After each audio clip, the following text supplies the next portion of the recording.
안녕하십니까. 독서하는 마라토너 박종필입니다. 오늘은 불세출의 영웅 나폴레옹에 관하여 간단히 말씀드리고자 합니다. 제가 오늘 지금 날짜가 2020년 5월 21일 목요일 오후인데요. 제가 오늘 오전에 생애 74회째 마라톤 풀코스를 뛴 상황입니다. 그래서 약간은 얼굴이 피곤하게 보이실 수도 있는데요. 그런데 체력적으로는 괜찮습니다. 제가 18년 3개월 만에 42.19km 74번째 완주를 오늘 오전에 잠실 석촌호수에서 16바퀴 반을 뛰면서 4시간 6분의 기록으로 생애 74회째 마라톤 풀코스를 완주를 했습니다. 그래서 뭐 체력적으로 괜찮으니까요. 좀 얼굴이 좀 탔을 수도 있습니다. 좀 이해해 주시면 감사하겠습니다.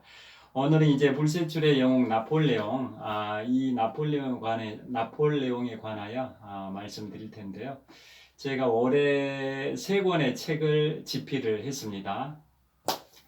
올해 1월 10일 날은 독서하는 마라톤의 여행과 자전거 타기라는 에세이를 출간을 했었고요. 그 다음에 올해 3월 달에는 위대한 도전의 시작 몽블랑, 근대 등산의 발원 몽블랑부터 인류 최초의 산악 그랜드 슬램까지 라는 부제목으로 되어 있는데요. 이 책은 이제 주로 등산, 총 4편으로 구성되어 있습니다. 1편은 등산에 관한 이야기고요. 등산 히말라야 14자 완등, 그 다음에 7대륙 최고봉 완등, 그 다음에 알프스의 3대 북벽 완등, 그런 다양한 등산에 관한 이야기입니다. 그리고 제3편은 2편은 테쿰세의 저주라고 해서 미국의 그 대통령 7명이 20년 간격으로 임기를 못 채우고 임기 중에 목숨을 잃은 그게 실화입니다. 그게 테쿰세의 저주와 관련된다. 이런 내용이 제2편이고요. 그 다음에 제3편은 제2차 세계대전과 원자폭탄 이런 제목으로 되어 있습니다. 그래서 그 안에는 1942년에 태평양 전쟁의 일부였던 미드웨이 해전, 그 다음에 또 같은 1942년에 그 북아프리카 전역에서 발생했던 엘 알라메인 전투, 그 다음에 그 1942년부터 1943년 초까지 발생됐던 러시아에서 발생된 스탈린그라드 전투, 그 다음에 1944년 6월 6일부터 있었던 그 노르망디 상륙 작전, 그 다음에 1945년 2월부터 3월까지 있었던 태평양 전쟁의 일부였던 그 이오지마 전투, 이런 내용들이 제2차 세계대전과 원자폭탄이라는 제목으로 제3편에 들어있고요. 그 다음에 제4편에는 우리나라에서 실제 발생했던 실화입니다. 2007년도, 즉 13년 전에 70대 어부에 의한 연쇄 살인사건 그 실화를 바탕으로 픽션 요소를 가미를 시켰습니다. 그래서 팩트에다가 픽션이 합해져 가지고 일종의 팩션입니다. 팩션. 사실에 기반하긴 하는데 각색을 해서 팩션이라고 하는데요. 그게 이제 제4편으로 청해만 연쇄 살인사건이라는 제목으로 되어 있습니다. 이게 제가 올해 3월에 2번째로 출간했던 책이고요. 그 다음에 이게 이제 4월 1일 날 출간했던 3번째 저의 출간작입니다. 프랑스 대혁명과 나폴레옹. 그 다음에 부제목은 불세출의 영웅 나폴레옹의 삶과 전쟁인데요. 이 내용들을 다 말씀드리기는 어렵고, 이제 나폴레옹이 이제 쓸쓸하게 죽음을 맞이했던, 나폴레옹의 말년 생활이 있었던 세인트 헬레나 섬에서의 그 말년 생활, 그 시기를 말씀드리려고 그럽니다. 그래서 일단 이 나폴레옹에 관해서 말씀드리려면 간단히 나폴레옹의 그 삶에 대해서 간단히 말씀드리려고 하는데요. 나폴레옹은 1769년에 지중해의 프랑스령 코르시카 섬에서 태어났습니다. 그 전에는 거기가 이탈리아령이었는데 나폴레옹이 태어나기 몇 년 전에 프랑스령으로 바뀌었습니다. 지중해의 코르시카 섬, 거기는 이제 이탈리아 그 반도로부터 한 10km 정도 떨어져 있습니다. 한 15km? 15km 정도 떨어져 있습니다. 거기에서 태어나서 죽음을 맞이한 장소가 1821년 5월 5일에 사망을 했는데요. 거기는 남대서양에 있는 영국령 세인트 헬레나 섬이라는 건 아실 겁니다. 거기에서 52세의 나이로 쓸쓸하게 이제 죽었는데요. 그 세인트 헬레나 섬에 유배된 시기가 1815년 10월 15일입니다. 그때부터 1821년 5월 5일까지 만 5년 반 정도를 세인트 헬레나 섬에 유배된 상태에서 사실상 유폐된 연금된 상태에서 한 5년 반을 생활하다가 쓸쓸하게 1821년 5월 5일에 52세의 나이로 죽음을 맞이했습니다. 그 나폴레옹에 관하여는 워낙 이제 유명하다 보니까 뭐 다양한 수식어가 이제 붙는데요. 이제 나폴레옹은 근대 역사에 있어서 나폴레옹처럼 그 논쟁의 대상이 되는 인물은 드물 것 같습니다. 굉장히 논쟁의 대상이 되는 이제 정치인이자 군사 전략가로 평가받는 인물인데요. 그 다양한 수식어가 있을 수 있습니다. 예를 들어서 아무 배경도 별로 없고 뭐 이런 가문이 있었던 것도 아니고, 그런데 자신의 의지와 능력만으로 권력의 중심에 선 야심가다, 권력의 중심에 서가지고 유럽을 평정했던 그런 인물이지 않습니까? 그래서 사회적 배경 뭐 이런 가문이 있는 것도 아니었지만은 자신의 의지와 능력만으로 권력의 중심에 섰던 야심가다, 이런 뭐 수식어가 있을 수도 있고요. 그러니까 나폴레옹에 관하여는 찬사와 비난의 극단적인 평가가 엇갈리고 있습니다. 나폴레옹에 관해서 굉장히 좋게 평가하는 역사가들도 있고, 그에 반해서 독재자다 이렇게 비판하는 역사가도 있는데요. 그래서 찬사와 비난의 극단적인 평가가 이제 내려지고 있는 인물이 불세출의 영웅 나폴레옹입니다. 그래서 자신의 능력과 의지로 권력의 중심부에 섰던 야심가라는 평가가 있을 수 있고, 또 하나는 25살에 장군이 됩니다. 보통 육군사관학교, 해군, 공군사관학교 졸업하는 그 나이가 보통, 요즘은 졸업하는 나이가 보통 24살 정도 될 텐데, 이 나폴레옹은 그 시대가 다르긴 합니다.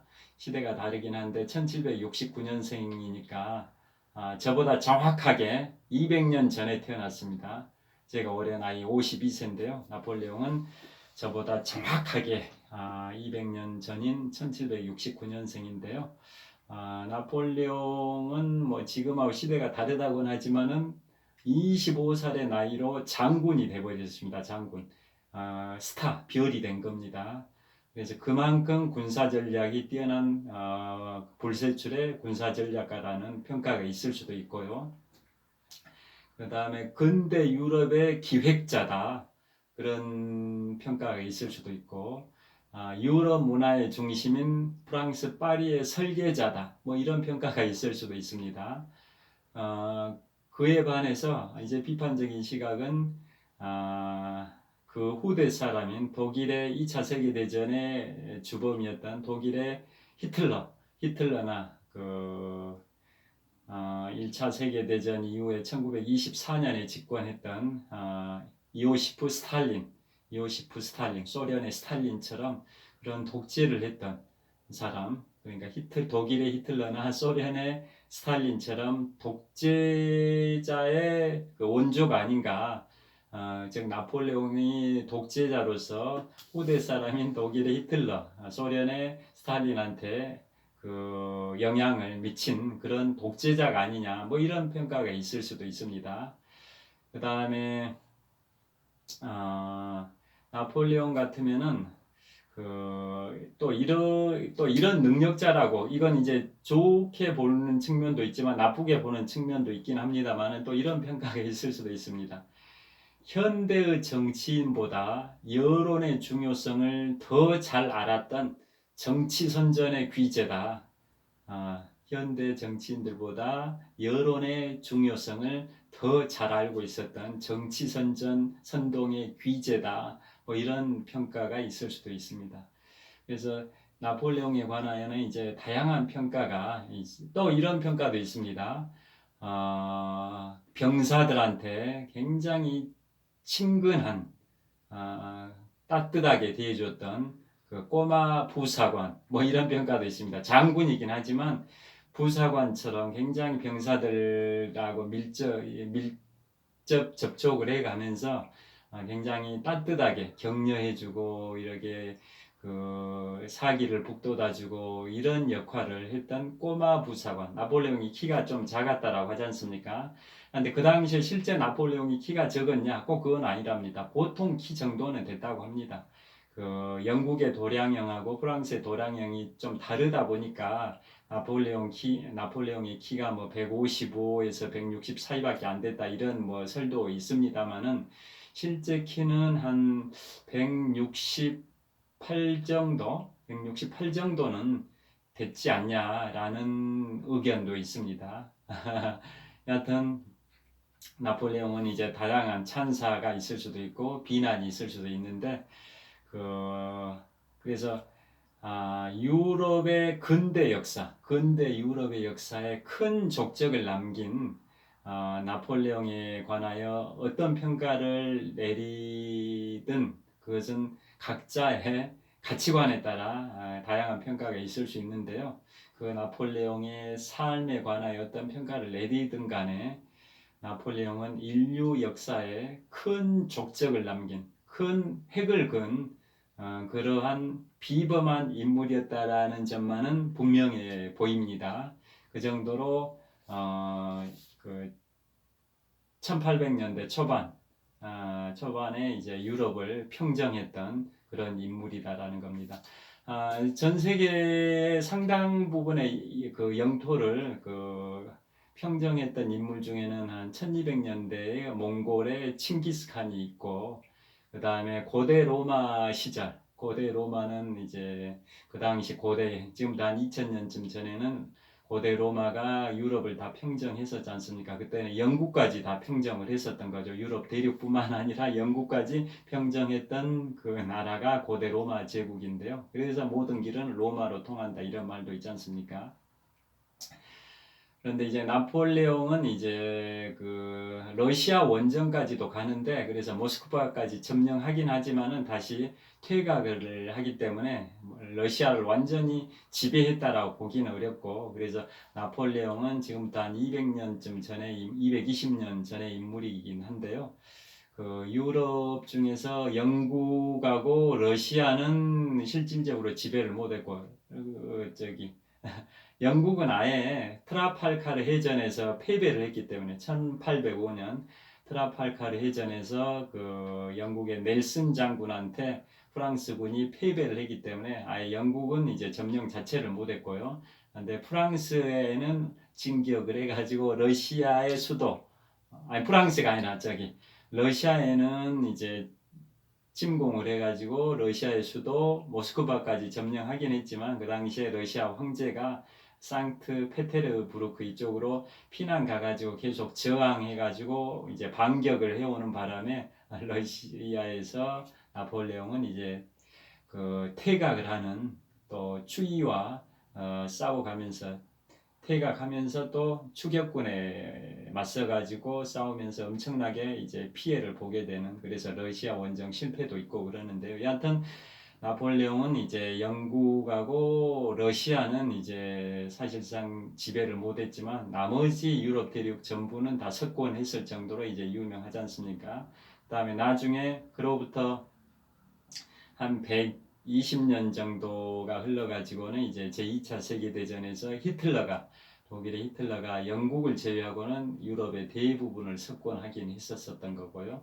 그만큼 수백 년 간격으로 이렇게 그 유럽을 그 평정했던 인물들이 이제 나왔었는데요. 그 나폴레옹이 이제 지금부터 한 200여 년 전에 이제 유럽을 평정했던 불세출의 영웅으로 이제 평가받는 그런 인물인데, 제가 나폴레옹의 일대기를 간단히 이제 더 말씀을 드리면, 이 나폴레옹은 이제 1769년에 태어나가지고 25살의 나이라고 말씀드렸는데요.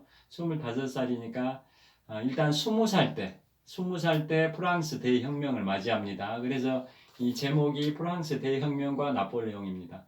1769년에 태어나서 20년이 지난 1789년에 프랑스 대혁명이 일어납니다. 그 시기에 미국에서는 초대 대통령 조지 워싱턴이 이제 1789년에 대통령에 취임을 하는 시기인데요. 프랑스 대혁명이 일어나서 그 어수선한 그 시국에 이제 출세 가도를 달리기를 시작합니다. 영웅은 혼란기에 영웅이 나타난다라는 얘기가 있듯이, 프랑스 대혁명이라는 즉 군주제와 신분제 폐지를 주장하는 자유평등 박애의 기치를 내걸고 프랑스 대혁명이 일어나서 그 당시에 프랑스 왕이었던 루이 16세와 왕비인 마리 앙뚜아네트 뭐 이런 사람들이 다 단두대 이슬로 사라져버린 게 프랑스 대혁명이지 않습니까? 그래서 프랑스 대혁명의 그런 어수선한 시기에 이제 나폴레옹이 그 출세 가도를 달린 거죠. 왜 그러냐면 프랑스 대혁명이 일어났다는 것은 군주제와 신분제 폐지를 주장하고 왕의 목까지, 루이 16세와 왕비의 목숨까지 단두대에서 다 처형을 시켜버리니까 주변 국가에서는 깜짝 놀라는 거죠. 군주제 이런 것은 수천 년 동안 유지돼 왔던 왕위가 세습되는 뭐 이런 게 군주정이고, 그에 반해서 국민이 그 정치 지도자, 국민의 대표를 뽑는 것을 공화정이라고 하지 않습니까?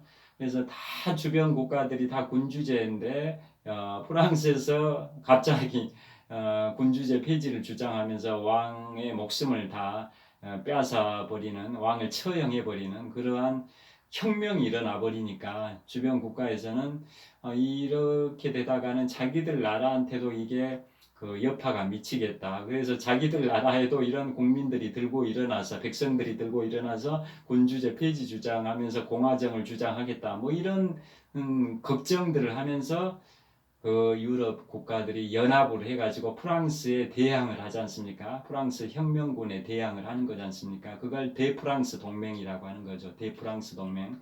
프랑스의 혁명 세력이 들끓고 있다 보니까 그에 반대하는 이제 투쟁 노선을, 그 동맹을 구축을 하는 거죠. 주변 국가들이. 그래서 대표적인 이제 유럽 대륙에서 이제 대표적인 국가가 이제 오스트리아, 또 프로이센, 또 러시아 뭐 이런 데고, 저기 섬나라 영국 이런 데가 이제 대프랑스 동맹을 맺게 되는데, 그러한 대프랑스 동맹군들을 하나하나 격파해 가면서 나폴레옹이 이제 승승장구를 하는 거지 않습니까? 그래서 그 많은 나폴레옹이 총 40번의 전투에서 승리를 했답니다. 그 많은 전투 중에 하이라이트는 1805년에 그 아우스터리츠라는 그 오스트리아의 한 지역입니다. 오스트리아의 한 지역으로 아우스터리츠라는 그 지역에서 승리를 거두었던 게 이제 나폴레옹의 40번의 승리의 전투 중에 최고의 하이라이트라고 합니다. 그리고 아우스터리츠 전투는 전투 상황 자체가 나폴레옹군한테 유리한 상황도 아니었는데도 불구하고 악조건 속에서도 승리를 했기 때문에 더더욱 빛나는 전투로 이름이 알려졌습니다. 그게 1805년에 오스트리아 지역에서 있었던 프랑스의 승리를 가져온 아우스터리츠 전투가 되는 거고요. 그래서 그것을 기념해서 이듬해인 1806년부터 만 30년 동안 프랑스 개선문을 이제 짓게 됩니다. 나폴레옹이 명령을 내린 겁니다. 내가 이러이러하게 많은 전투에서 승리를 거뒀는데 연전연승을 했는데 그 중에 하이라이트는 1805년에 있었던 아우스터리츠 전투다. 그래서 그 아우스터리츠 전투를 포함해서 내가 거둔 모든 승리의 그 전투들을 기념하기 위해서 큰 문을 만들자. 그래서 만든 게 프랑스 파리의 드골 광장의 중심에 있는 바로 개선문, 높이가 한 50m 정도 되는 개선문이지 않습니까? 그래서 그 아우스터리츠 전투의 이듬해인 1806년부터 개선문 공사를 시작을 하는데요. 그런데 나중에 이제 1814년에 나폴레옹이 엘바섬으로 유배가고 뭐 이런 상황에서 일종의 나폴레옹이 실각이 되면서 공사가 중단이 돼버렸다가 나중에 다시 공사가 재개돼 가지고 1836년에 완공됩니다. 그러니까 착공은 1806년, 완공은 1836년, 30년 동안 공사를 하는데 그 중간에 중단된 공사 기간이 한 16년 됩니다. 그래서 실질 공사 기간은 14년에 이 걸립니다. 14년. 그래서 개선문을 만들었고 그것은 로마의 개선문을 벤치마킹했습니다. 로마의 그런 장군들이 그 주변 국가들을 평정하고 돌아올 때 개선문을 통과해 가지고 환영식을 하게 되는 거지 않습니까? 개선 장군이라는 말도 있듯이 그 고대 로마 시절에 개선문을 벤치마킹한 게 나폴레옹의 이제 개선문이다. 라고 보시면 되고 그게 또 벤치마킹 된 게 우리나라 그 대한제국 시절에 서대문구 현조동에 있는 독립문도 있고 지금 프랑스가 아니라 북한 대동강변에 있는 그 개선문도 있습니다. 그 북한 대동강변에 있는 개선문이 프랑스 개선문보다 좀 더 크기가 더 웅장하다 뭐 이런 얘기도 있습니다. 여하튼 그 개선문이 프랑스의 에펠탑과 함께 프랑스 파리의 상징인데요. 그게 바로 나폴레옹의 1805년 아우스터리츠 전투의 승리 등을 기념하는 그런 거다라고 이제 보시면 되는데요. 그런데 나폴레옹은 자기의 명령에 따라서 개선문이 만들어지는데 그 개선문이 완공되기 전에 사망을 하게 됩니다. 근데 이제 나중에 그러니까 1821년에 세인트 헬레나 섬에서 사망을 한다고 말씀드렸는데요. 그 사망 이후에 사망되고 나서 한 15년 후인 1836년에 개선문이 완공이 되고 그 다음에 나폴레옹이 이제 1821년에 사망하고 나서 그로부터 19년이 지난 1840년이면 개선문이 완공된 시점으로부터 4년이 지난 시점입니다. 1840년에 프랑스가 영국의 동의를 받아서 나폴레옹의 시신을 인수받습니다. 시신. 그래서 프랑스 파리의 앵발리드에다가 안장을 합니다. 앵발리드가 뭐냐면 프랑스 입장에서는 이제 우리나라로 치면 흑석동 국립현충원 비슷합니다. 국가를 위해서 몸바친 그런 순국 선열들을 안장하는 국립묘지, 그 다음에 군사박물관, 뭐 이런 여러 가지 뭐 시설들이 함께 있는 국가의 위인들을 위한 추모 시설이 바로 앵발리드입니다. 그래서 나폴레옹이 1821년에 세인트 헬레나 섬에서 52세의 나이로 쓸쓸하게 죽었는데요. 그로부터 19년이 지난 1840년에 프랑스는 영국의 동의를 받아서 영국령 세인트 헬레나에서 죽었기 때문에 그 시신이 프랑스에 있진 않았던 거죠. 그래서 영국의 동의를 받아서 1840년에 프랑스가 나폴레옹의 시신을 인수받아서 앵발리드라는 위인 추모 시설에 안장을 하게 됩니다. 에펠탑 올라가서 내려다보면 그 시설이 보입니다. 제가 지금부터 10년 전인 2010년 10월 달에 프랑스 파리 에펠탑으로 올라갔었는데요. 거기에서 내려다보면 에펠탑 높이는 321m 정도 됩니다. 높이가. 지금 세계 5위 높이인 롯데월드 타워가 555m인데요. 그보다는 좀 낮지만 롯데월드 타워 높이 한 3분의 2 정도인 321m밖에 안 되긴 하지만 굉장히 높아 보입니다. 거기서 내려다보면 앵발리드가 보입니다. 여하튼 이제 아우스터리츠 전투가 가장 화려했던 전투가 되는데요. 그 전에 또 어떤 게 있었냐면 그 프랑스 대혁명 1789년 나폴레옹 20살 때 그것을 이제 기반으로 해가지고 프랑스 대혁명이 일어나니까 주변 나라들이 대프랑스 동맹을 맺었고 그래서 그 대프랑스 동맹을 상대로 즉 주변 유럽 국가들 상대로 프랑스의 혁명군이 이제 싸워 나가는데 그 중심에서 나폴레옹이 활약을 했던 거죠. 그래서 승승장구를 하게 되고 그것의 하이라이트가 1806년의 아우스터리츠 전투인데요. 근데 나폴레옹은 이제 그 1799년이니까 나이가 30살 때입니다. 1799년에 쿠데타를 일으킵니다. 쿠데타라고 하죠. 쿠데타. 일종의 군사 반란이죠. 성공하면 혁명이고 실패하면 쿠데타 반란으로 낙인시키는 거지 않습니까? 근데 그 당시에 나이 30살이었던 1799년, 즉 프랑스 대혁명이 일어난 지 딱 10년이 된 시점입니다. 그때 그 전에는 이제 뭐 총재 정부 시절도 있고 그 다음에 통영 정부 시절도 있고 뭐 여러 가지가 있긴 합니다만은 그래서 프랑스 1799년에 이제 그 쿠데타를 일으켜 가지고 이제 권력의 이제 중심에 서게 되는 거죠. 그게 1799년이고요. 그래서 요즘도 군사 쿠데타를 이제 그 나폴레옹이 일으켰던 그 쿠데타가 프랑스지 않습니까? 일종의 군사혁명, 성공하면 군사혁명, 실패하면 군사 반란입니다. 그래서 쿠데타라는 말이 프랑스 말인데 그래서 예를 들어 우리나라 1961년에 박정희에 의한 5.16 군사 쿠데타 또 1979년에 전두환에 의한 12.12 군사 쿠데타라고 하는 게 그 쿠데타가 바로 나폴레옹의 1799년 쿠데타에서 유래된 용어라는 건 다 아실 거고요.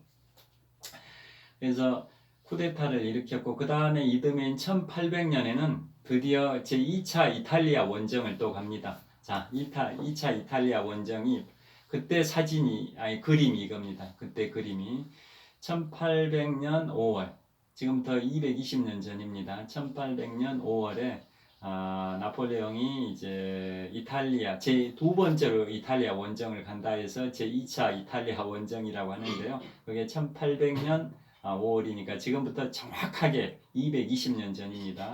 그때 이탈리아의 이제 오스트리아하고 뭐 주변 그 국가들의 연합군, 즉 대프랑스 동맹군들을 상대로 싸우기 위해서 허를 찌르기 위해서 알프스 산맥을 넘어가는 겁니다. 알프스 산맥을 넘어가면서 했던 그 유명한 말이 나오죠. 병사들은 다 이 엄동스 이렇게 이 만년설로 뒤덮인 산맥을 어떻게 넘습니까? 다들 반대를 하는데 그때 나폴레옹이 그 유명한 말을 하죠. 내 사전엔 불가능이란 단어는 없다. 내 사전에는 불가능이란 단어는 없다라는 유명한 말을 하면서 알프스 산맥을 돌파해 가지고 밀라노를 점령을 하고 거기에서 마렌고 전투를 통해 가지고 프랑스의 나폴레옹이 오스트리아, 이탈리아 뭐 이런 러시아 연합군들을 섬멸하는 그런 이제 전과를 또 수립을 하게 됩니다. 그런데 나폴레옹이 알프스를 넘었던 최초 인물은 아니죠.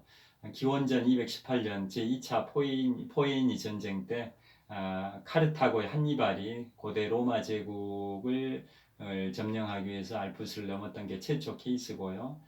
그 다음에 나폴레옹이 넘었던 1800년보다 딱 1년 앞선 1799년에 러시아의 수보로프 장군은 전쟁의 신으로 평가받습니다. 우리 충무공 이순신 장군께서 23전 23승 무패의 신화를 갖고 계시는데요. 러시아의 수보로프 장군은 66전 66승 무패의 신화를 갖고 있는 러시아에서는 전쟁의 신으로 평가받는 인물이 수보로프 장군인데 거기가 이제 대프랑스 동맹군에 속해 있었었는데 알프스 산 기슭에서 나폴레옹군한테 이제 포위당해가지고 어쩔 수 없이 전략적 후퇴를 하게 되는 거죠. 전략적 후퇴를 할 때 알프스를 넘게 된 게 그 두 번째고, 그 다음에 이듬해인 1800년 5월에 나폴레옹이 알프스를 넘었던 게 세 번째입니다. 첫 번째는 기원전 218년 제2차 포에니 전쟁 때 카르타고는 지금의 북아프리카의 튀니지 그 자리에 있던 나라야죠. 카르타고의 한니발 장군이 이제 기원전 218년에 넘었고, 두 번째는 1799년에 러시아의 수보로프 장군, 세 번째는 1800년에 프랑스의 나폴레옹이 알프스를 세 번째로 넘은 겁니다. 그때 그 나폴레옹이 공정화가한테 그림을 좀 멋지게 그리라, 알프스를 넘는 위풍당당한 모습을 그려달라고 해서 그린 건데, 원래는 이 사진과 별도의 사진이 있습니다. 그게 실제 넘는 모습입니다. 병사들 다 힘들하고 나폴레옹도 이제 말 타고 터벅터벅 말이 터벅터벅 걸으면서 나폴레옹이 위축돼 가지고 추우니까 위축된 그 몸이 움츠린 상태에서 넘어가는 그런 게 실제 사진인데, 그러게 하면은 폼이 안 나니까 위풍당당하게 별도의 그림을 그리라라고 해서 그린 게 이렇게 말이 앞발을 다 이렇게 지켜든 그 멋진 모습입니다. 원래 나폴레옹은 말 타는 걸 별로 좋아하진 않았답니다. 말 타는 걸 좀 무서워했답니다. 그래서 이런 액션, 모션, 시츄에이션이 나오기 어려운데 화가한테 이렇게 그리라고 해서 이 그림이 나왔다고 합니다. 그 다음에 그렇게 승승장구를 해 가다가 이제 드디어 이제 쇠퇴기에 접어듭니다. 그게 바로 1812년에 러시아 원정에 실패하고, 또 1813년에는 라이프치 전투에서도 패배를 하고, 그래서 결국은 이제 1814년 5월 달에 지중해의 코르시카 섬 바로 옆에 있는, 자신이 태어났던 지중해 코르시카 섬의 동쪽에 있는 엘바 섬으로 유배를 갑니다. 엘바 섬. 근데 그 엘바 섬은 이탈리아 반도에서 한 10km 정도 떨어졌답니다. 코르시카 섬은 이탈리아 반도에서 한 15km 떨어졌는데요. 그 엘바 섬은 그 코르시카보다 약간 더 동쪽에 있다 보니까 이탈리아 반도에서 한 10km 정도 떨어져 있는 곳입니다. 그래서 거기에서 한 10개월 정도 있다가 1815년 2월 26일 날 엘바 섬을 탈출을 합니다. 그냥 이탈리아 반도까지 한 10km밖에 안 떨어져 있으니까 10개월 만에 탈출을 해가지고 프랑스 파리에 다시 입성을 해가지고 다시 한번 재기를 노리고 이제 전투를 벌인 게 바로 그 유명한 무슨 전투겠습니까? 그 유명한 웰링턴 장군 생각나시죠? 워털루 전투입니다. 워털루 전투. 지금의 벨기에 땅에 워털루라는 지명이 있습니다. 거기에서 전투가 발생이 됐는데요. 그래서 워털루 전투가 3박 4일 동안 이루어집니다. 나폴레옹의 프랑스군과 영국과 프로이센 연합군 간에 싸우는 건데, 3박 4일 중에 마지막 날이 1815년 6월 18일입니다. 6월 18일 날 나폴레옹이 결국 져버립니다. 패배를 합니다. 그래서 그 나폴레옹의 프랑스 파리에 돌아와 가지고 재기를 노렸던 건 100일 천하로 끝나버립니다. 100일 천하로. 3월 20일경에 그러게 프랑스 파리에 들어왔는데 6월 18일 날 패배를 해버렸으니까 한 100일 가까이 되죠. 100일 천하로 이제 끝나버리고, 그래서 패배한 지 4일 후인 6월 22일 날 이제 영국 쪽으로 압송이 됩니다. 압송돼 가지고 나폴레옹은 자기는 미국으로 보내달라고 했답니다. 미국으로. 그런데 영국이 안 된다고 했습니다. 엘바섬에서 탈출해가지고 재기를 시도했듯이 미국으로 가게 되면은 또 다시 유럽에 와가지고 또 이 유럽을 또 분탕질하지 않냐라고 생각하는 게 영국의 시각이어가지고 미국행을 반대를 했습니다. 영국에서. 그래서 도저히 탈출할 수 없는 것. 엘바섬은 이탈리아 반도에서 한 10km 떨어져 있는 지역이다 보니까 쉽게 탈출했다라고 생각하고, 도저히 탈출할 수 없는 곳으로 보내자라고 해서 보낸 게 남대서양의 세인트 헬레나로 가게 됩니다. 세인트 헬레나. 그래서 지금부터는 세인트 헬레나 섬. 그러니까 나폴레옹이 세인트 헬레나에서 5년 반 있다가 1821년 5월 5일에 52세 나이로 사망했다고 말씀드렸는데요. 세인트 헬레나 관련해서 이제 말씀을 드리겠습니다.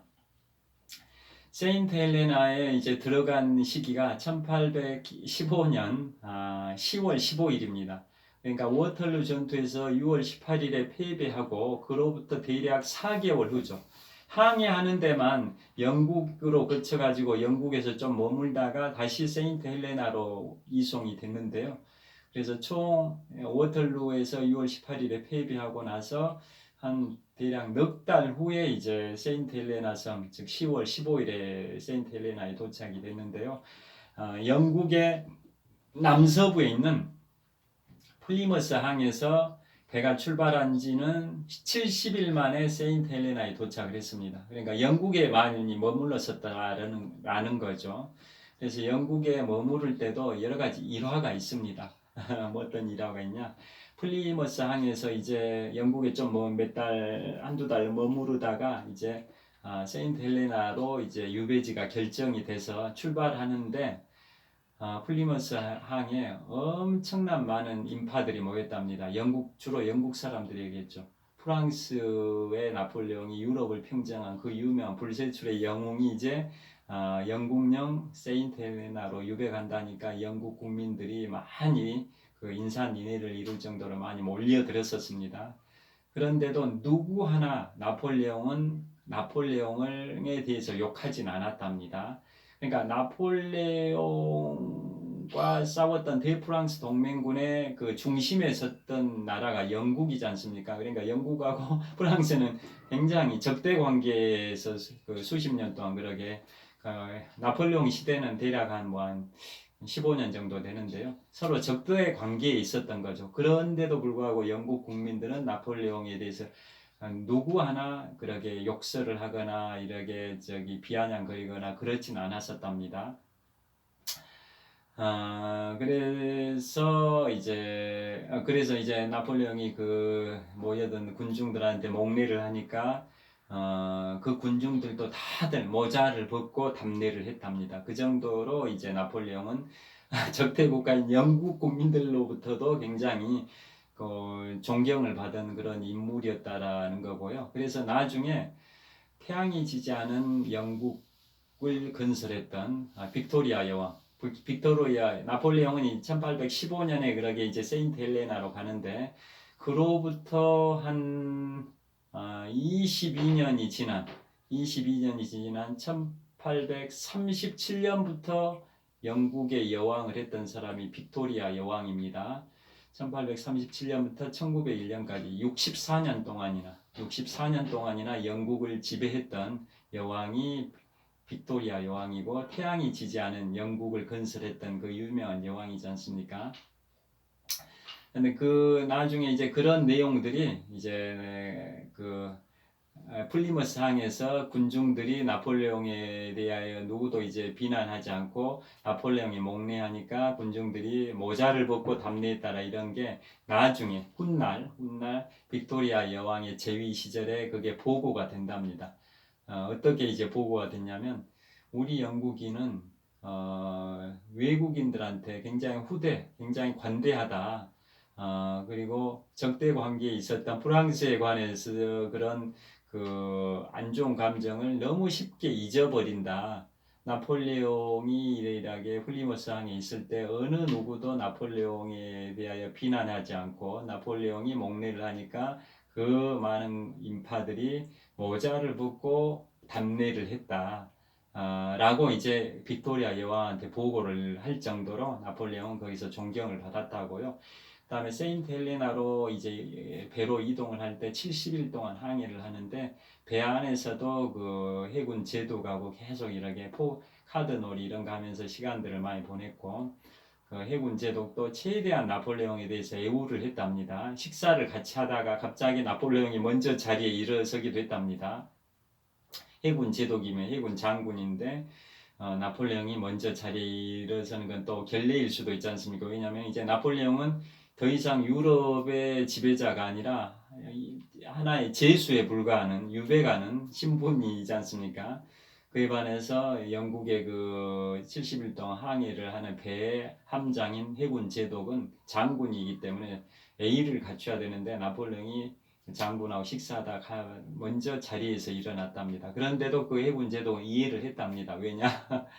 나폴레옹이 유럽의 지배자였고 이제 프랑스 파리에서 1804년에 나폴레옹은 황제가 됩니다.